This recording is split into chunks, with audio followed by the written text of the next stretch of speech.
का मोठी बातमी आहे। मराठा आरक्षणासंदर्भात पुढील सुनावणी आता 18 आणि 19 जुलैला होणार आहे।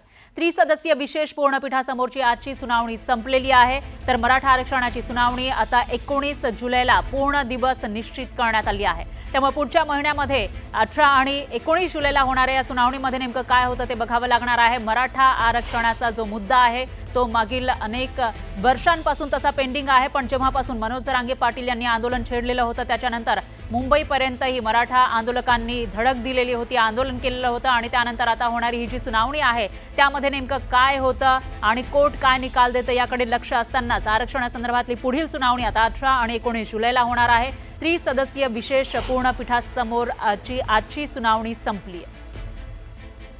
आणि याविषयी अधिक माहितीसाठी आपले प्रतिनिधी प्रशांत बाग हे आपल्यासोबत जोडले गेलेले आहेत। प्रशांत, काय सांगाल आजच्या सुनावणीमध्ये नेमकं काय झालेलं आहे आणि पुढील शेड्यूल कसं असणार आहे या सुनावणीचं? आपल्याला माहिती आहे की मुख्य न्यायमूर्ती देवेंद्र कुमार उपाध्याय जे तत्कालिक होते की त्यांची बदली झाल्यामुळे ही सुनावणी पुन्हा नव्याने घेण्याचा निर्णय झाला आणि महाराष्ट्रातील सगळ्यात मोठं संवेदनशील आरक्षणाची सुनावणी म्हणून मराठा आरक्षण या सुनावणीकडे बघितलं जातं। सगळ्या याचिका एकत्रित करून पूर्ण पीठ कोर्टानं या ठिकाणी स्थापन केलंय। न्यायमूर्ती रवींद्र घोगे यांच्या नेतृत्वाखाली असलेल्या पूर्ण पीठासमोर जी आज सुनावणी झाली आणि आजच्या सुनावणीमध्ये वेळापत्रक निश्चित झालं। येत्या 18 आणि 19 जुलैला 2 दिवस सलग या सुनावणी होणार आहे।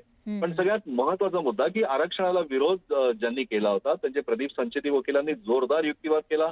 तर त्यांनी स्थगिती देण्याची मागणी केली होती। म्हणजे आधी शैक्षणिक प्रवेश आणि नोकर भरती जी आहे ती आधीच कोर्टाच्या निर्णयाला अधीन राहून ती झाली आहे। हा महाधिवक्ता वीरेंद्र सराफ यांचा युक्तिवाद कोर्टानं मान्य केला। हा मराठा आरक्षण सुनावणीतला सगळ्यात मोठा आजचा मुद्दा आपल्याला नक्कीच म्हणता येईल। न्यायालयाने कोणतीही सुनावणी म्हणजे या सुनावणी दरम्यान कोणतीही स्थगिती दिली नसल्याने मागील वर्षी सुद्धा या वर्षी सुद्धा मराठा आरक्षण लागू करून शैक्षणिक प्रवेश सुरू राहतील आणि ते मराठा आरक्षण याचिकांच्या अंतिम आदेशाच्या अधीन राहतील। हा आजच्या सुनावणीतला सगळ्यात मोठा आणि महत्वाचा मुद्दा। हा एक प्रकारे मराठा आरक्षण जे सरकारनं देऊ केलेलं आहे त्याला हा नक्कीच दिलासा म्हणता येईल। अगदी बरोबर आहे प्रशांत, धन्यवाद तुम्ही दिलेल्या या सविस्तर माहितीसाठी। संपूर्ण मराठा समाजाचं लक्ष या सुनावणीकडे आहे, त्यामुळे याविषयीचे प्रत्येक अपडेट आपण तुमच्याकडून घेत राहूयात।